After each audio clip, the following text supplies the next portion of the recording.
एक खूबसूरत सा जंगल में टोनी चिड़िया अपने दो बेटियों के साथ रहती थी। टोनी चिड़िया बहुत दिनों के बाद एक और अंडा दी थी, जिससे टोनी चिड़िया का पति का इंतजार था कि इस बार मेरा बेटा ही होगा। तभी टूना बोलता है, टोनी इस बार बेटा ही होना चाहिए। अगर इस बार बेटी हुई तो इसका अंजाम क्या होगा तुम सोच भी नहीं सकती हो। मैं तुम्हारे साथ क्या करूँगा। आप ऐसे क्यों बोलते हैं? अगर बेटी ही हो जाएगी तो इसमें मेरी क्या गलती होगी? और वैसे भी बेटी तो घर की लक्ष्मी होती है। अगर बेटी हो जाएगी तो इसमें गुनाह क्या है? वह भी तो हमारी अपनी संतान ही होगी ना। तुझे एक बार में समझ में नहीं आता है। मुझे इस बार बेटा ही चाहिए। और वैसे भी तुझे पता है ना, बेटियां सिर्फ घर की एक बोझ होती है। तुमने ये जो दो बेटियों को जन्म दिया है, इसका बोझ कौन उठाएगा? मुझ में इतनी हिम्मत नहीं है पराई घर जाने वाली बेटियों को ढेर सारा दहेज देके भेजूं। समझ गई तू? अब मेरा दिमाग खराब मत कर। अब मैं जा रहा हूँ जंगल की सैर करने। इतना बोलकर टूना चिड़िया वहाँ से चला जाता है। इधर टूनी अपने पति का बात सुनकर उदास बैठी थी। तभी अचानक से वहाँ बुलबुल कबूतर आ जाती है और टोनी को देखकर बोलती है, टोनी तुम उदास क्यों बैठी हो? तुम उदास रहती हो तो बिल्कुल भी अच्छी नहीं लगती हो। तुम हमेशा हंसती खेलती रहो टोनी। और वैसे भी तुम्हारी समस्या क्या है? मुझे बताओ टोनी, ताकि मैं तुम्हारी मदद कर सकूं। बुलबुल बहन, हमारी दो बेटियां हुई हैं। मैं एक और अंडा दी हूँ। इनके पापा बोल रहे थे अगर इस बार बेटी हुई और बेटा नहीं हुआ तो तुम्हारी खैर नहीं। इतना बोलकर यहाँ से गुस्से से चले गए। मुझे डर सा लग रहा है, मेरे साथ यह क्या करेंगे? तुम परेशान मत हो टोनी, मैं समझाऊंगी। तुम्हारे पति को आने दो उन्हें। और वैसे भी बेटा बेटी होना भगवान के हाथ में है, इसमें तुम क्या कर सकती हो टोनी? दोनों पक्षी एक दूसरे से बात कर रहे थे। तभी टोनी का अंडा हिलने लगता है। अंडा हिलने की वजह से अंडा फूट जाता है। अंडे में से एक नन्हा सा प्यारा सा एक बेटा जन्म लेता है। ये देखकर बुलबुल बोलती है, टोनी तुम्हारा बच्चा जन्म ले लिया है और यह कितना सुंदर है। और तुम्हारे पति यह बात जानेंगे तो वो बहुत खुश होंगे। दोनों पक्षी आपस में बात कर रहे थे। तभी टूना वहाँ आ जाता है और अपने बेटे को देखकर बहुत खुश होता है। टोनी तुम तो आज मुझे बहुत ज्यादा खुश कर दी बेटे को जन्म देकर। जो मैंने तुमसे मांगा था आज तुमने मेरा सपना पूरा कर दिया है। हे भगवान, आपका लाख लाख शुक्र है, आपने मेरी प्रार्थना सुन ली। आज मैं बहुत ज्यादा खुश हूँ। सच में टोनी, आज मैं पूरे जंगल के पक्षियों को बताऊंगा कि मेरा बेटा जन्म लिया है। मैं जा रहा हूँ टोनी अपने दोस्तों को ये बात बताने। इतना बोलकर टूना उड़ते उड़ते कावा के पास पहुँचता है। कालू भैया, आज मैं बहुत ज्यादा खुश हूँ। आज मेरे घर एक बेटा जन्म लिया है। कालू भैया, टूना तुम्हारे घर बेटा जन्म लिया है। बधाई हो टूना, बधाई हो। ये खबर सुनकर मुझे बहुत अच्छा लगा। टूना, तुम बूढ़े हो जाओगे तो तुम्हारा बेटा ही सहारा बनेगा। बेटियां तो सिर्फ पराई घर के लिए जन्म लेती है। ठीक है कालू भैया, अब मैं जा रहा हूँ तोता के पास, उसे भी खुशखबरी बताना है। ठीक है टूना, अब तुम जा सकते हो। इतना बोलकर टूना उड़ते उड़ते तोते के पास पहुँच जाता है। तोते भैया, आज मेरे घर बेटा जन्म लिया है। आज मैं बहुत ज्यादा खुश हूँ भैया। बधाई हो टूना, तुम्हारे घर में बेटा जन्म लिया है। ये खबर सुनकर मैं बहुत ज्यादा खुश हूँ टूना।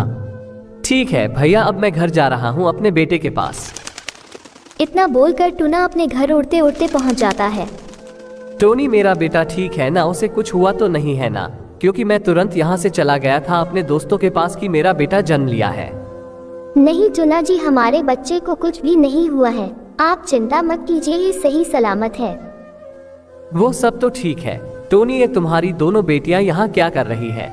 इन दोनों को यहाँ से हटाओ। इन दोनों का चेहरा देखने से मेरा पूरा दिन खराब हो जाता है। पापा, हम दोनों बहनों से इतने नफरत क्यों करते हैं? बेटा, तुम अपने पापा के बात को लेकर दुख मत होना। इन्हें बेटियों से नफरत है। इन्हें सिर्फ बेटा ही अच्छा लगता है। ये तो बेटा के प्यार में अंधे हो चुके हैं बेटा। ये बेटा बेटी में फर्क कर रहे हैं। चुप हो जा टोनी, वो तो आने वाला दिन ही बताएगा। बुढ़ापा का सहारा कौन बनेगा, बेटा या बेटी? अब मैं जा रहा हूँ अपने बेटे के लिए जंगल में फल लाने। वो फल खाएगा तो जल्दी से बड़ा हो जाएगा। पापा, मेरे लिए भी फल लेके आइएगा। मुझे भी फल खाना है, मुझे बहुत पसंद है फल। चुप हो जाओ, मैं अपने बेटे के लिए सिर्फ फल लेके आऊंगा। तुम क्या करोगी फल खा करके? ये सब कुछ बुलबुल कबूतर देख रही थी।